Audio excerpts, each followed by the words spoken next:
Sur ce plateau, c'est l'instant réservé à la lecture des unes de journaux parus de la capitale politique. Direction Yaoundé, là-bas en place, M. Sylvain Pirassono, pour la revue de presse. Bonjour, c'est à vous.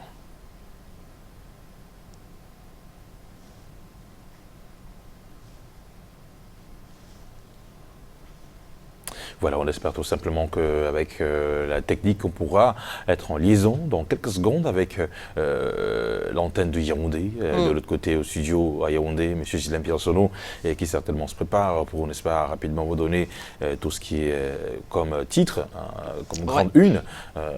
Extrait des journaux parus dans la capitale politique. Donc, et juste ici à Douala, on aura Aimé Catherine Mokouri qui sera la partie. Le temps, naturellement, de mettre tout en œuvre pour que nous puissions avoir la liaison satellitaire avec Yaoundé. Avec Yaoundé. Alors, je vous rappelle, téléspectateurs chéris, qu'il faut à suivre, dans le cadre de ce programme, un élément sur la dot à Djendé 1. C'est dans la région de l'Est du Cameroun. Vous allez voir que c'est une famille, bien sûr, mais c'est la dot d'une fille, d'une famille. Mais ça mobilise tout le village. Mais alors, tout le village. J'imagine le gendre. J'imagine. Il faut dire qu'il faut avoir une bourse assez fournie quand même à Djendé 1 pour doter une jeune dame de ce côté-là. Nous parlerons aussi de reconnaissance des dettes. C'est important, super important d'avoir une reconnaissance des dettes. Vous ne vous dites pas c'est mon oncle, c'est mon père, c'est mon... Encore peu.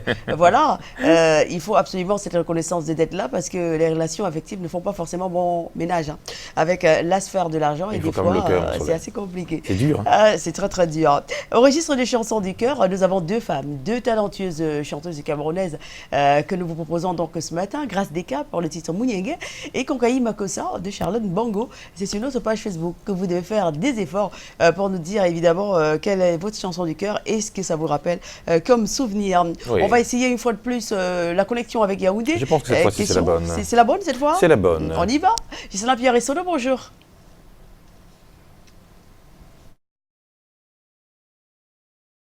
Thierry Carole, je vous accueille tous les deux, le cœur enflammé de joie ici même à Yaoundé. C'est la capitale du Cameroun. Je vous accueille, vous, mais également nos millions de téléspectateurs, ceux du Cameroun et du monde entier qui sont sous-chargés. Faute d'informations, Cameroun Tribune, le quotidien camerounais à capitaux publics, accompagne assez souvent le RDPC, le Rassemblement démocratique du peuple camerounais, certes, mais surtout le gouvernement de la République. C'est le sens justement de la une principale de ce journal ce matin, en ce jeudi, le journal de Marie-Claire Nana qui s'intéresse donc au ministre René Emmanuel Sadi en charge de la communication depuis le 4 janvier 2019, en ceci qu'il a pris l'option de mieux coordonner la communication gouvernementale par le suivi permanent, mais également par la démocratisation du discours gouvernemental. Il en a d'ailleurs énoncé les grandes lignes directrices très récemment encore, à l'occasion d'une concertation qui a réuni autour de lui d'autres responsables en termes de points focaux, notamment en charge de la communication dans d'autres secteurs de la vie nationale, ou si vous voulez, dans d'autres départements ministériels. Nous sommes le 18 juillet 2019, plus qu'un mois et demi, et les carillons de la rentrée scolaire 2019-2020 vont sonner pour ce qui est donc du Cameroun dans les cycles primaires, maternels et secondaires. En tout cas, Cameroun Tribune accompagne aussi le Conseil national d'agrément des manuels scolaires et aussi des matériels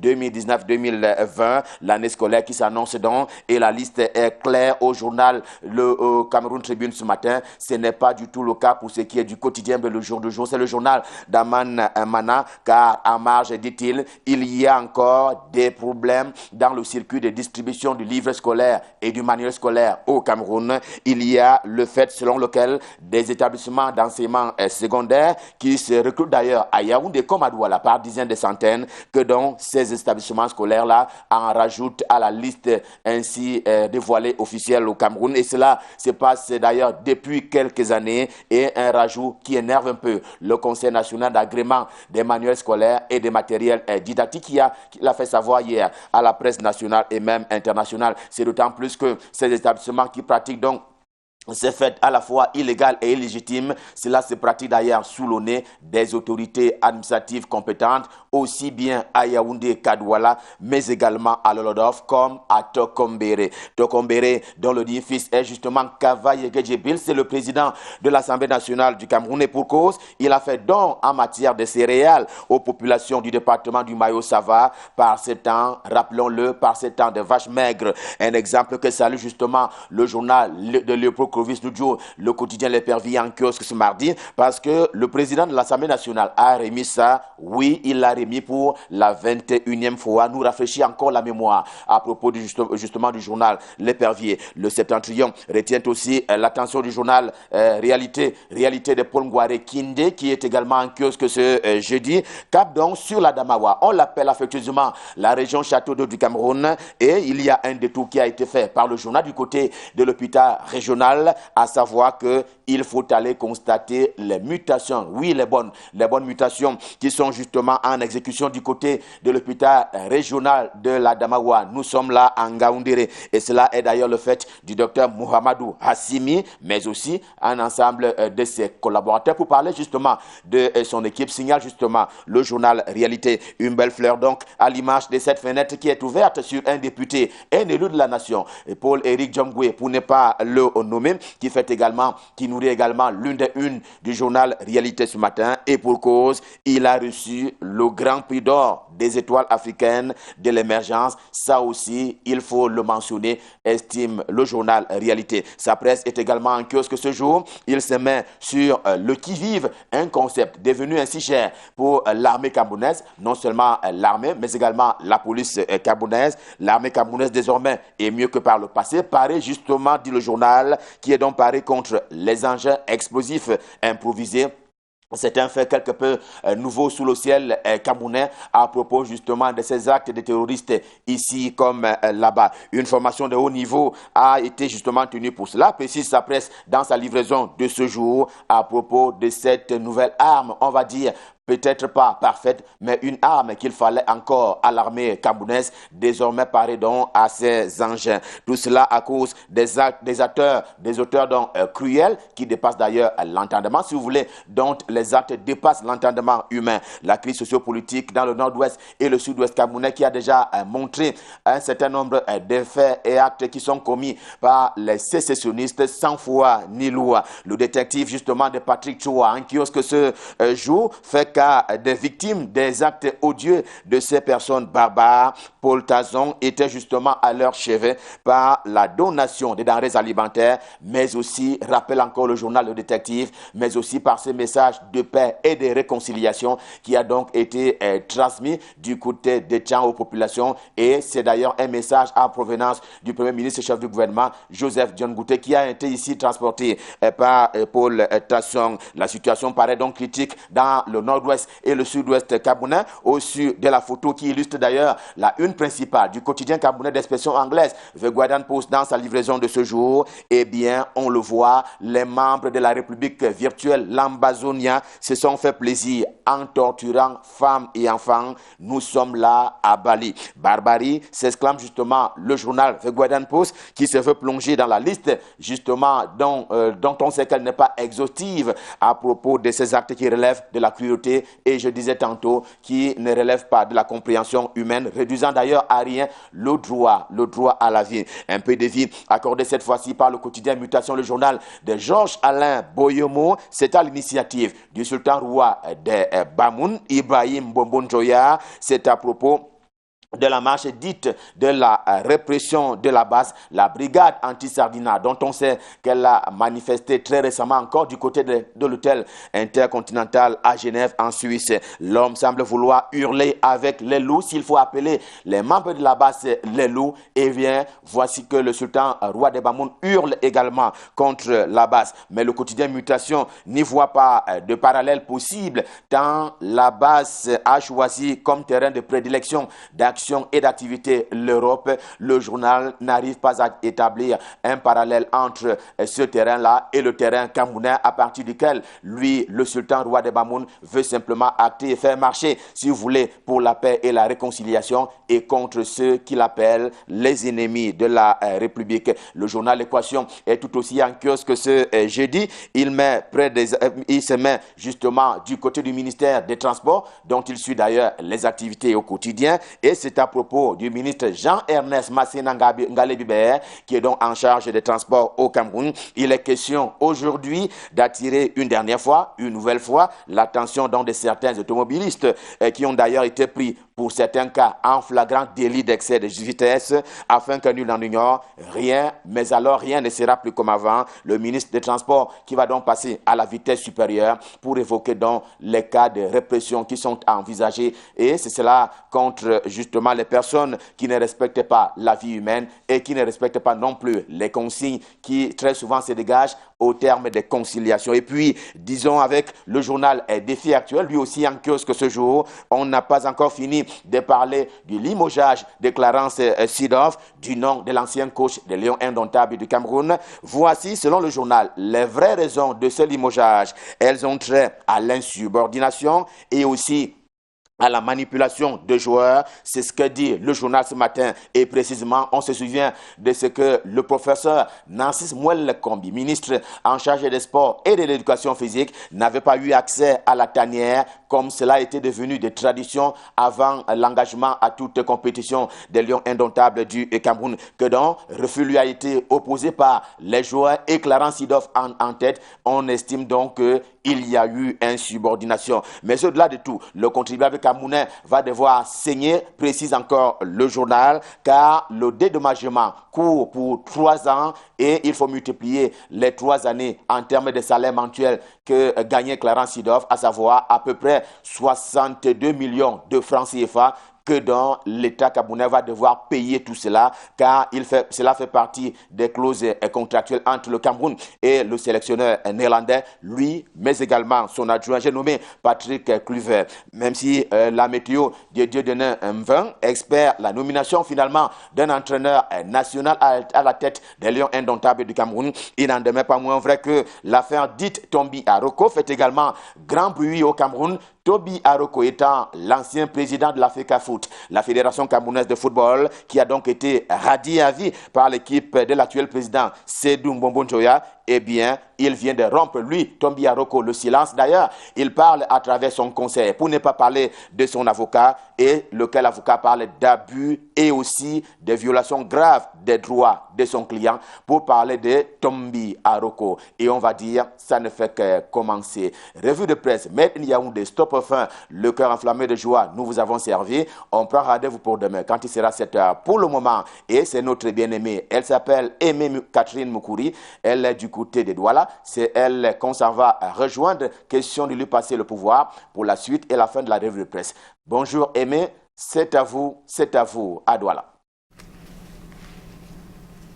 Bonjour à vous, Ghislain Pierre Essonneau, et bonjour à nos millions de téléspectateurs. La revue de presse Acte 2 dans la ville de Douala démarre ce matin avec le journal The Post Weekender. On ouvre cette revue de presse avec cette actualité qui nous conduit donc du côté de Buea pour aborder cette décision du maire de la ville de licencier son premier adjoint.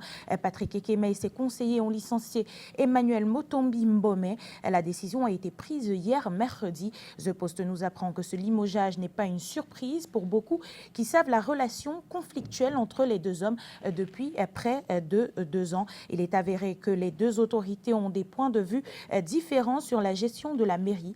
Des indiscrétions font savoir que l'animosité entre les deux hommes a poussé Motombi Mbome à quitter Buea. Il est accusé justement par le maire et ses conseillers de boycott de sessions administratives et d'abandon de postes. Toujours à la une du journal The Post ce jeudi matin, les détails sur la situation dans la ville de Kumba. The Post nous apprend que malgré la campagne anti-Ghost Town, un autre conducteur de mototaxi a été tué par un homme armé non identifié. Ce dernier aurait ouvert le feu sur le dénommé Caporal au parc à moto de Maïwan à Kumba, une attaque qui survient 5 jours après l'assassinat d'un autre conducteur de moto-taxi Junior Itoé au quartier Fiango. Il serait reproché à ses transporteurs de protester contre les villes mortes.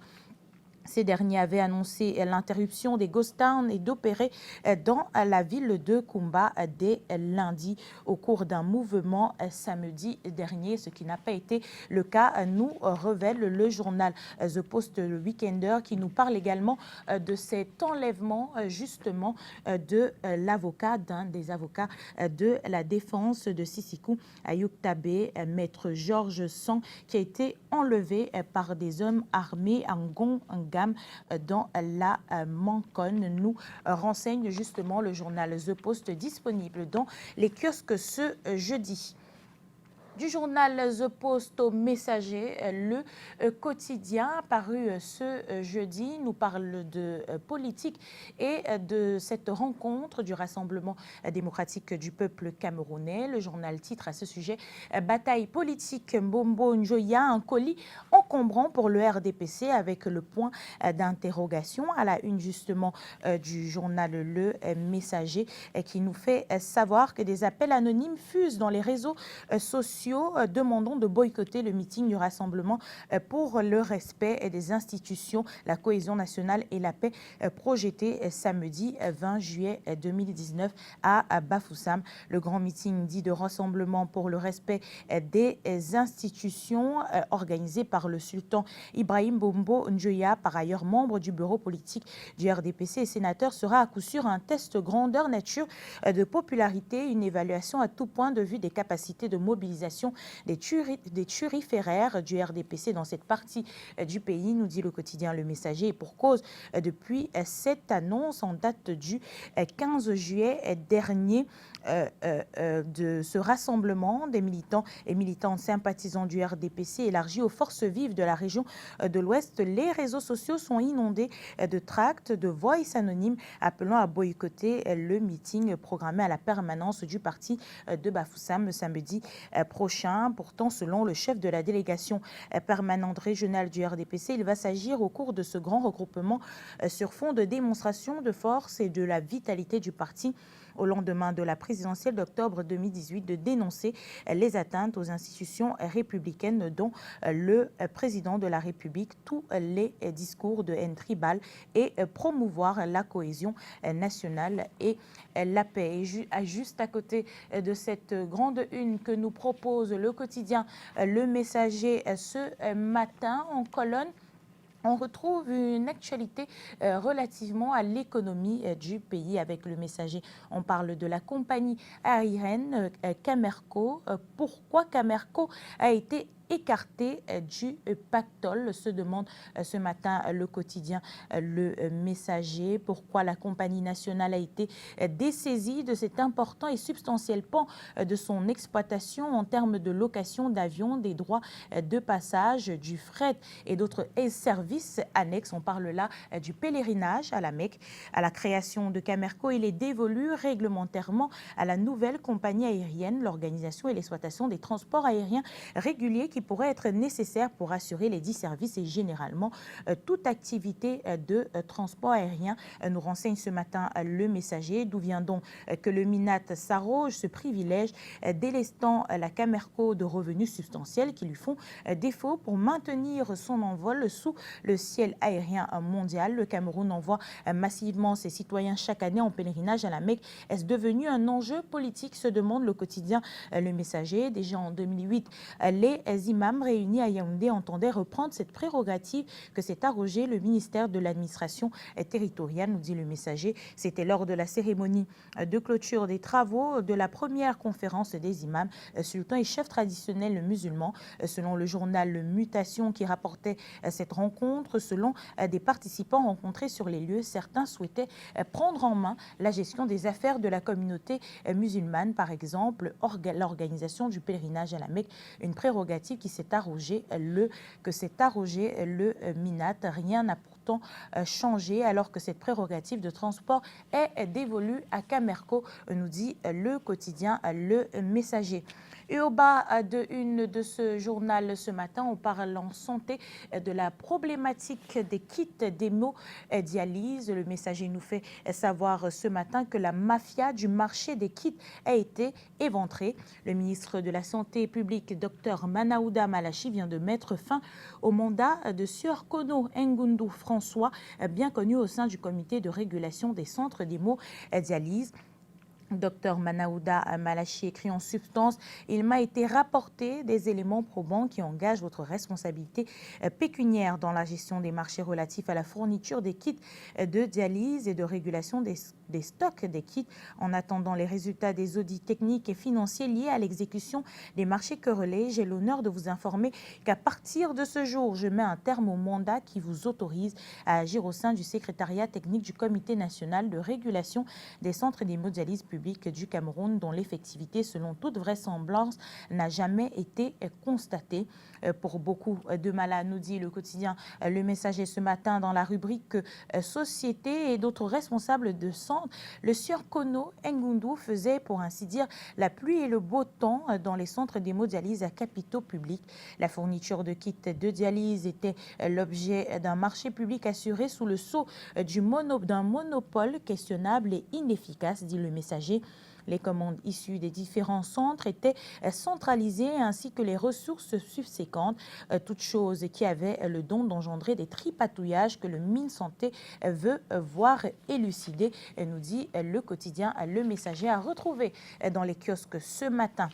D'un quotidien à un autre, parlons à présent de cette une de La Nouvelle Expression, qui revient comme Le Messager sur ce grand meeting politique du RDPC prévu dans la région de l'Ouest. Et le journal titre à ce sujet: un meeting à haut risque à l'Ouest, pour le quotidien à La Nouvelle Expression, tandis que certains considèrent la rencontre initiée par le sultan Ibrahim Bombonjoya, chef de la délégation permanente régionale du comité central du parti au pouvoir, comme l'occasion longtemps attendue pour exercer le droit de manifester. D'autres menacent plutôt les personnes qui y prendraient part.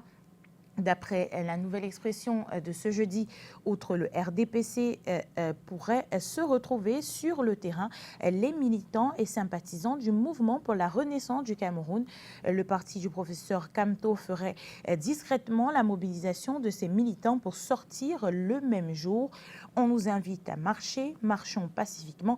C'est l'occasion pour nous de faire la démonstration de force en uniforme du MRC et en chantant pour le président de notre parti, lit-on dans un message qui circule depuis ce mercredi 17 juillet. C'est l'occasion pour nous de marcher avec l'encadrement de la police. Nous ne pouvons pas nous en priver, ironise un militant du MRC. Concrètement, le parti qui revendique toujours la victoire volée de son candidat à la dernière élection présidentielle projette de saisir cette brèche que lui tend son redoutable adversaire pour exiger la libération des prisonniers politiques et la résolution de la crise anglophone. Et pendant ce temps, nous dit le quotidien La Nouvelle Expression, la brigade anti-Sardinard menace de blacklister d'autres chefs traditionnels. L'approche choisie par le MRC diffère donc de celle de la base. C'est un communiqué de la fameuse organisation qui fait le tour de la toile et plutôt menaçant à l'endroit de tous ceux qui souhaiteraient participer à ce mouvement. La base dénonce cet appel indigne, haineux et masqué des calculs politiques dans le but de culpabiliser le peuple bamiliké, justement, déclare cette association. Et toujours à la une du quotidien La Nouvelle Expression, on parle ce matin de la situation qui sévit dans les régions du nord-ouest et du sud-ouest. Le journal nous fait savoir que les populations sont tout simplement à la merci des gangs qui s'imposent dans cette partie du pays. Malgré les patrouilles de la police, gendarmerie et des militaires, le vol et agressions, les enlèvements contre rançon s'intensifient. Les groupes d'autodéfense ne peuvent pas faire le poids devant ces groupes armés. Les populations sont dans le désarroi, nous dit La Nouvelle Expression. Et il y a une recrudescence d'agressions, de vols et d'enlèvements dans la ville de Bamenda, par exemple, depuis plusieurs mois déjà. Pire, ces actes se poursuivent en ce mois de juillet 2019. En l'espace d'un mois, environ 300 boutiques, magasins et domiciles cambriolés par des groupes jusqu'alors non identifiés. Toujours dans le même espace de temps, 5 membres des groupes d'autodéfense tués et d'autres grièvement blessés pour avoir cherché à s'interposer lors des divers actes de ces hors-la-loi. Le journal nous fait savoir que selon plusieurs sources, ces bandits agissent dans les villes et villages de la région du Nord-Ouest. Dans la crise qui secoue les régions anglophones du Cameroun, plusieurs prisons ont été attaquée par les séparatistes qui ont libéré des prisonniers. Et selon certaines sources sécuritaires, seule la prison centrale de Bamenda fonctionne au jour d'aujourd'hui, nous renseigne la Nouvelle Expression. La Nouvelle Expression qui consacre sa page 7 à une affaire en justice et nous dit justement que celle-ci s'accroche à l'ex-directeur général de la Camtel. 3 ans après l'ouverture du procès devant le TCS, Giamba Nutsiri Mikanda Fam reste toujours sous la main de la justice malgré la restitution du corps du délit. L'affaire ministère public et État du Cameroun contre Mikandi Fam Charles et Giamba Nutsiri Emmanuel, ouverte le 27 juin 2016 devant la juridiction de jugement, se refuse de quitter le prétoire, mieux la salle d'audience. Les deux septuagénaires sont accusés de coaction, de détournement de biens publics, trafic d'influence et participation dans une affaire. À l'orée de la procédure le 27 juin 2016, il avait plaidé non coupable des charges retenues contre eux, notamment le détournement de la somme de 83 millions de francs CFA. Cette somme était destinée à la construction d'un bâtiment principal, des bureaux annexes et leur équipement et la clôture pour abriter les services déconcentrés de la Camtel à Meyo-Messala. Et on quitte la presse papier pour se retrouver en ligne avec un site d'information. Il s'agit de Jeune Afrique. Jeune Afrique, dans ses publications en ligne de ce matin, nous parle en politique du décès au Sénégal d'Ousmane Tanor Dieng, présenté par le site comme un pilier de la résistance socialiste, aussi respecté que controversé. Le Parti socialiste sénégalais, orphelin de sa figure tutélaire, dit Jeune Afrique ce matin, décédé lundi. Dieng laisse derrière lui un parti divisé et affaibli qu'il a dirigé d'une main de fer pendant plus de 20 ans. Pour rappel, le Parti socialiste est le plus vieux parti du pays du Sénégal. On un clic toujours sur le même site, on va aussi faire un tour en République démocratique du Congo. Jeune Afrique parle du carré de fidèles sur lequel s'appuie Martin Fayoulou, candidat malheureux de la coalition Lamouka à la présidentielle de décembre 2018. Martin Fayoulou continue de revendiquer sa victoire en RDC comme à l'étranger, tenant d'une opposition radicale. Il a renoncé à son mandat de député en mars et mène son combat à l'aide de 4 soldats fidèles, dont Jean-Claude Moualimou, son directeur de cabinet. Terminons en parlant de sport et de la CAN 2019. Le Nigeria remporte la petite finale en battant la Tunisie, 1-0, un match assez pauvre selon Jeune Afrique où les Super Eagles ont surpris les Tunisiens dès la 3e minute avec un but d'Igalo.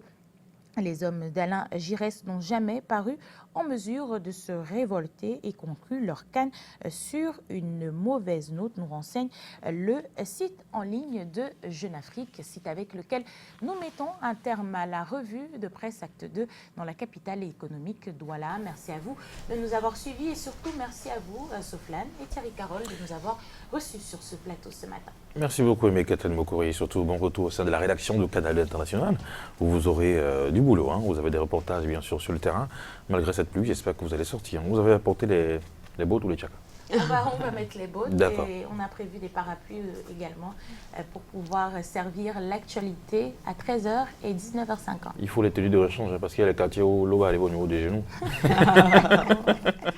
On rigole, mais c'est assez triste de le dire. C'est la réalité. Chaque année, c'est le même tableau, rien ne change. C'est de plus en plus catastrophique, que ce soit à Douala 5e, à Douala 3e, à Douala 4e. Oui, du côté de Babanda, là-bas, ça doit la 5e. C'est du côté de, comment on appelle ça, Bepanda, Makepe Misoke. C'est doit la 5e. Oui, c'est doit la 5e. Là-bas, ils ont les pieds dans l'eau. Oui. Les mammifs qui se baladent comme ça, au vu. C'est terrible. Vous aurez quelques images dès 13h via notre journal. Merci beaucoup, Aimé Catherine Mokori. Merci à vous, demain pour une autre revue de presse.